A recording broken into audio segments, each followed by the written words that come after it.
2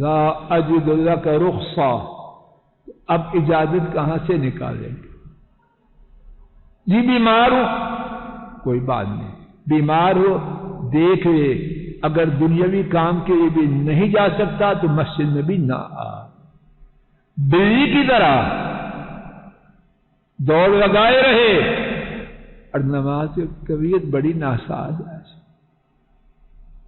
Panadol گولی ہے، کہانیاں مکر و فریب کی، اور دوسرے الفاظ ما اجد لک رخصہ، وہی مانا، اور پھر اللہ اکبر، یہ اجازت کن سے طلب کی جا رہی ہے؟ ہمارا ایمان ہے ارحم الراحمین کے بعد پوری کائنات میں سب سے زیادہ شفقت والی، سب سے زیادہ پیار والی شخصیت کون ہے؟ وما ارسلناک الا رحمۃ للعالمین۔ تیسری دلیل، امام بخاری رحمہ اللہ نے حضرت ابو ہریرہ رضی اللہ تعالی عنہ سے روایت کیا، نبی کریم صلی اللہ علیہ وسلم نے فرمایا والذی نفسی بیدہ لقد حممت ان آمر بحطب فیحتب ثم آمر بالصلاة فيؤذن لها ثم آمر رجلا فيؤم الناس ثم أخالف إلى رجال فأحرق عليهم بيوتهم۔ ارشاد فرمایا اس ذات کی قسم جس کے ہاتھ میں میری جان ہے، یقیناً یقیناً، اور اللہ کی توفیق سے ٹوٹی پھوٹی کوشش ہے ٹھیک ٹھیک ترجمہ کے قریب پہنچو، اس ذات کی قسم جس کے ہاتھ میں میری جان ہے، یقیناً یقیناً میں نے پختہ ارادہ کیا ہے کہ میں حکم دوں ایندھن جمع کرنے کا، اور اس ایندھن کو ٹکڑے ٹکڑے کیا جائے، پھر میں حکم دوں نماز کا، اس کے لیے اذان دی جائے، پھر میں حکم دوں ایک شخص کو کہ وہ جماعت کروائے، پھر میں ان لوگوں کی طرف جاؤں جو نماز کے لیے مسجد میں نہیں آتے، اور انہیں اچھی طرح ان کے گھروں کے سمیت جلا دوں۔ اب اس حدیث شریف کے حوالے سے انگلیاں نکال کے میرے ساتھ کچھ باتیں شمار کیجیے۔ نمبر 1، والذی نفسی بیدہ، آپ صلی اللہ علیہ وسلم نے قسم کھائی، اس ذات کی قسم جس کے ہاتھ میں میری جان ہے۔ آپ قسم نہ بھی کھائیں تو بات غلط ہو سکتی ہے، بولو قریشی صاحب، تو جب قسم کھائیں تو پھر، اور جو بدبخت پھر بھی نہ مانے وہ بدبخت ہے یا نیک بخت؟ نمبر 2، لقد، لا انڈیڈ، یقیناً، اس کو کہتے ہیں لام توکید، آپ کی بات کی سچائی کے لیے تاکید کہنے کی ضرورت ہے۔ نمبر 3، قد، پھر یقیناً، لا الہ الا اللہ، اس ذات کی قسم جس کے ہاتھ میں میری جان ہے، یقیناً یقیناً، حممت، نمبر 4، ایک ہوتا ہے ارادہ، ایک ہے ہم، پختہ ارادہ، پختہ ارادہ۔ آپ ارادہ بھی کہہ دیں تو آپ کا ارادہ کچا ہوگا، ہماری طرح ہے۔ میں نے پختہ ارادہ کیا، کس بات کا؟ ایندھن کو جمع کیا جائے، رحمت دو عالم فرما رہے. جابر ظالم معاذ اللہ، صفاق خوخار معاذ اللہ یہ لفظ بولتے ہوئے بھی ان کی بات کرتے ہوئے شرم آتی، لیکن سمجھانے کے لیے. سراپا رحمت مجسمہ شفقت فرما رہے. کیا کروں؟ ایندھن کے جمع کرنے کا حکم دوں. پانچویں بات تو کیا کیا جائے؟ فیحتب، حافظ ابن حجر بیان کرتے ہیں اس ایندھن کے اچھی طرح ٹکڑے کیے جائیں. دیہات والے لوگ زیادہ جانتے ہیں جب لکڑیاں چھوٹی چھوٹی ہوں تو آگ جلدی لگتی ہے یا بڑی کو زیادہ لگتی ہے؟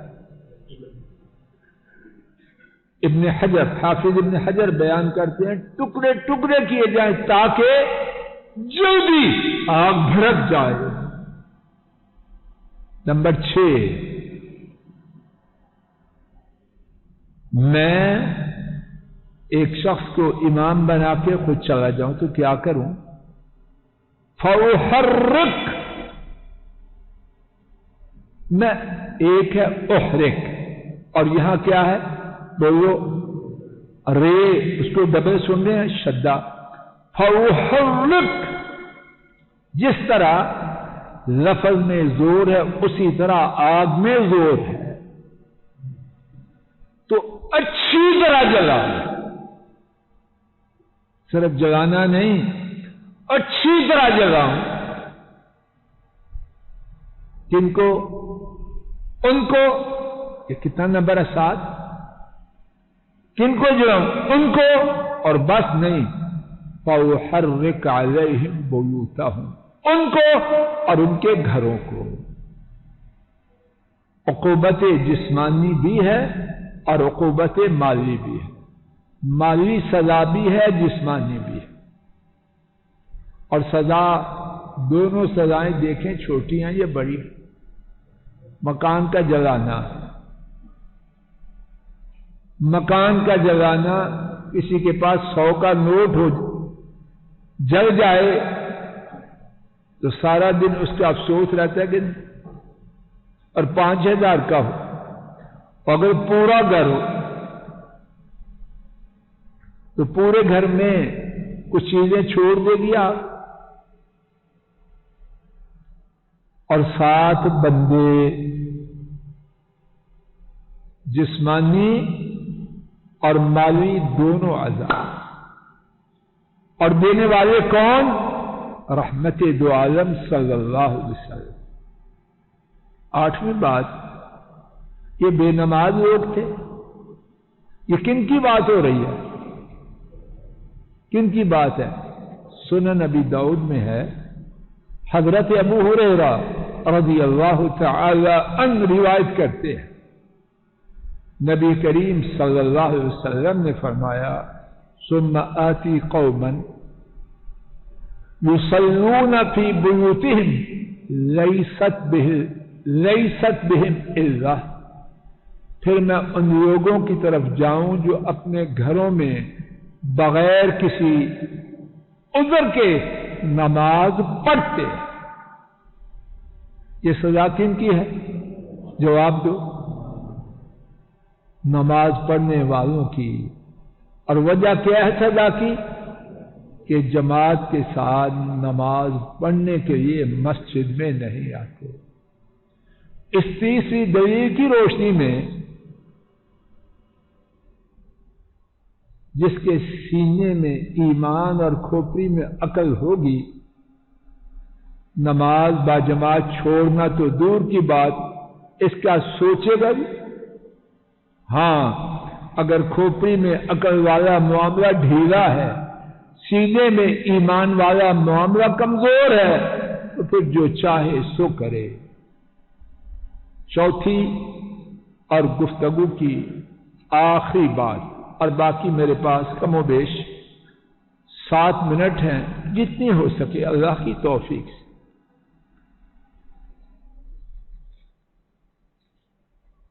امام بخاری عبیداللہ بن عبداللہ بن عتبہ، امام بخاری عبیداللہ بن عبداللہ بن عتبہ رحمہ اللہ سے روایت کرتے ہیں، انہوں نے ام المؤمنین عائشہ رضی اللہ تعالی عنہا سے عرض کیا کیا آپ مجھے رسول اللہ صلی اللہ علیہ وسلم کی آخری بیماری، یعنی وہ بیماری جس کے بعد اللہ کے رسول صلی اللہ علیہ وسلم دنیا سے روانہ ہو گئے، کیا آپ مجھے اس بیماری کے بارے میں نہ بتلائیں؟ ام المؤمنین نے فرمایا کیوں نہیں؟ پھر انہوں نے بیان شروع کیا کہ جب نبی کریم صلی اللہ علیہ وسلم بیمار ہوئے تو آپ نے پوچھا کیا لوگ نماز پڑھ چکے؟ ہم نے عرض کیا محترم قریب ہو جائے، شہید صاحب قریب ہو جاؤ بیٹا، قریب ہو کے بیٹھو، چھوڑ دو موبائل۔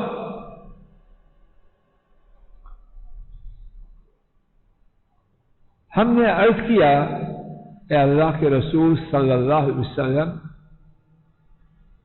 لوگوں نے نماز نہیں پڑھی، وہ آپ کے انتظار میں بیٹھے ہیں، یعنی تشریف لائیں اور انہیں جماعت کروائیں۔ حضرت صلی اللہ علیہ وسلم نے فرمایا میرے لیے بڑے برتن میں پانی رکھو، پانی رکھا گیا۔ حضرت صلی اللہ علیہ وسلم نے غسل فرمایا، ارادہ کیا اٹھیں اور مسجد میں جا کے جماعت کروائیں۔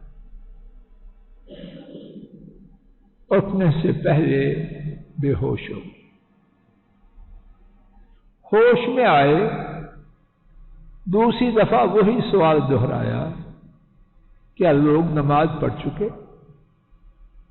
اما عائشہ نے بیان کیا ہم نے عرض کیا نہیں۔ حضرت صلی اللہ علیہ وسلم نے دوبارہ فرمایا میرے لیے بڑے برتن میں پانی رکھو، پانی رکھا گیا، آپ نے دوسری مرتبہ غسل فرمایا۔ حضرت صلی اللہ علیہ وسلم نے دوسری مرتبہ ارادہ کیا اٹھیں اور مسجد میں جا کے جماعت کروائیں۔ روانگی سے پہلے پھر بے ہوش ہو گئے۔ ہوش میں آنے کے بعد تیسری مرتبہ وہی سوال کیا کیا لوگوں نے نماز پڑھی؟ جواب میں عرض کیا گیا نہیں، لوگ آپ کا انتظار کر رہے ہیں۔ نبی محترم صلی اللہ علیہ وسلم نے تیسری مرتبہ حکم دیا بڑے برتن میں پانی رکھو،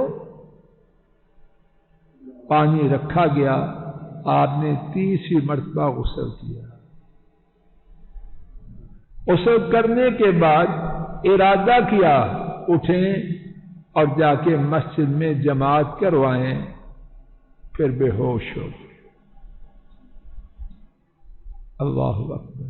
میں آپ جماعت چھوڑتے وقت انہی کی امت کے دعوے دار ہیں، انہی کے حوض کوثر میں جانے کے خواہش مند ہیں، مجھے شرم نہ آئے؟ خواہش یہ رکھوں اور ان کے اسوہ حسنہ سے اتنی دور رہوں، مجھے کچھ شرم نہ آئے؟ تیسری مرتبہ غسل کے بعد جب بے ہوش میں آئے، چوتھی مرتبہ وہی سوال کیا لوگ نماز پڑھ چکے؟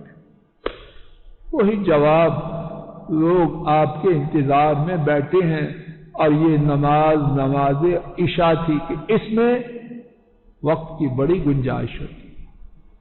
اب کیا ہوا؟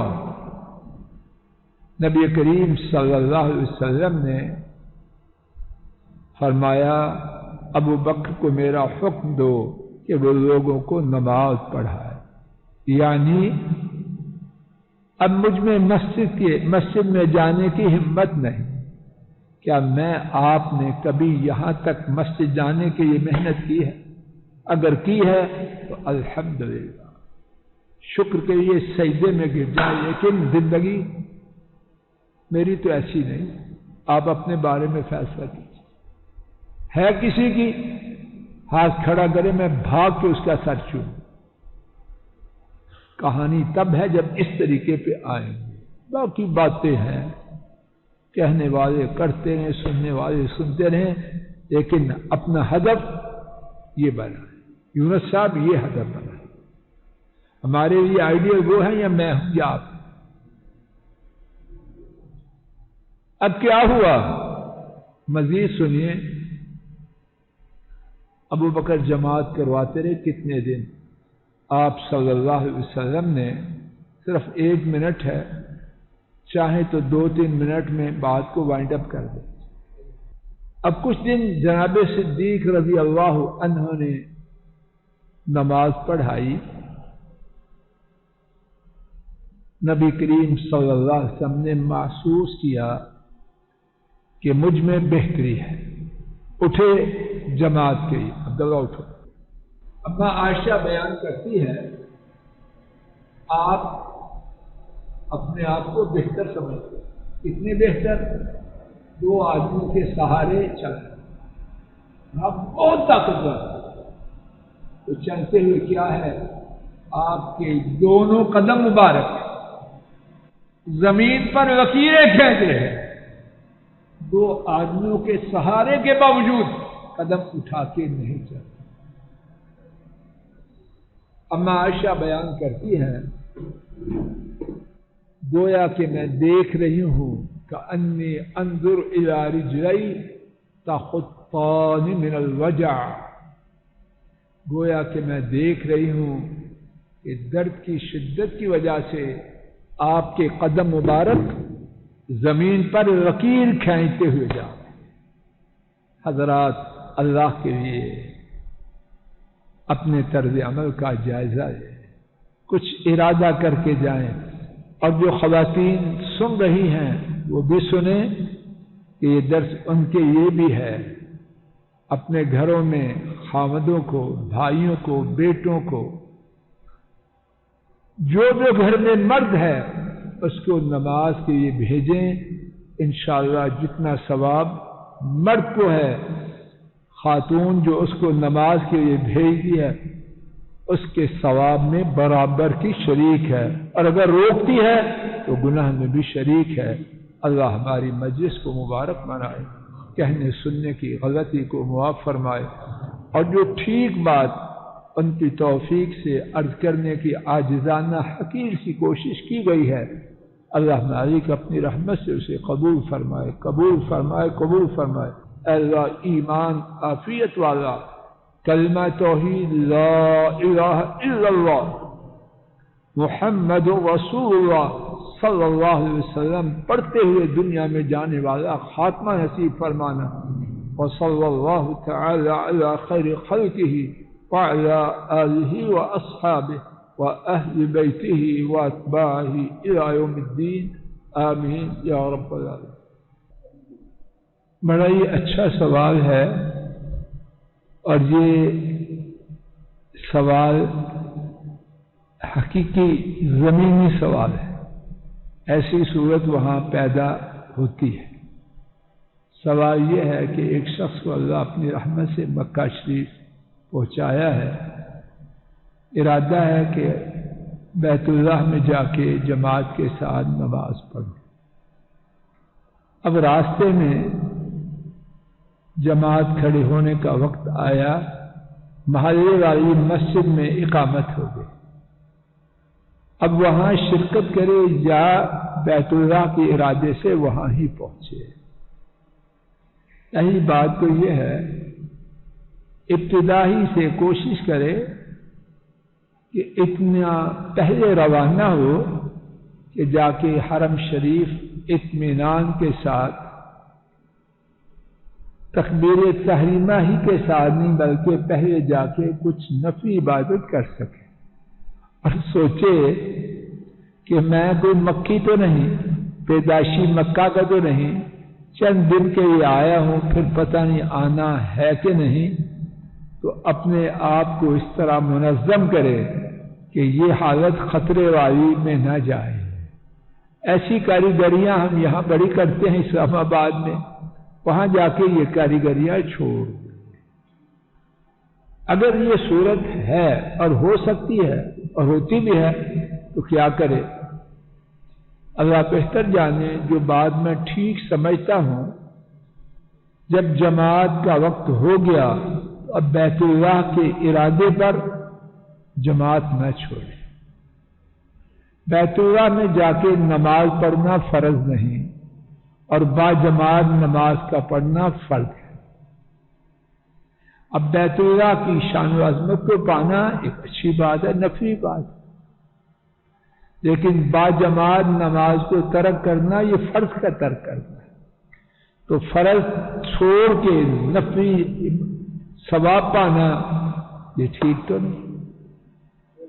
ایک اور بات یہ ہے، اگر اس کا ارادہ ٹھیک تھا اور اس کے لیے کوشش بھی ٹھیک تھی، لیکن بلا اختیار بر وقت نکلا، دوبارہ وضو کی ضرورت ہو گئی، کوئی ٹھوکر لگ گئی، کوئی ایسا راستہ بند ہو گیا، تو پھر انشاءاللہ پہلی بات تو یہ پکی ہے، با جماعت نماز کا یہاں وقت ہو جائے، مکہ بیت اللہ جا کے پڑھنے کی نیت سے قدم نہ اٹھا، وہیں رک جائے۔ لیکن اگر اس کی اپنی کوشش میں کوئی خلل اور کوتاہی نہ تھی اور وہ بغیر ارادے کے لیٹ ہو گیا، تو انشاءاللہ وہ جماعت کا ثواب بھی پائے گا اور بیت اللہ جا کے نماز پڑھنے کا ثواب بھی پائے۔ ایک اور بات، ایک نماز کے بدلے میں لاکھ نماز کا ثواب، اس بارے میں ایک رائے یہ ہے کہ یہ صرف مسجد حرام ہی میں ہے۔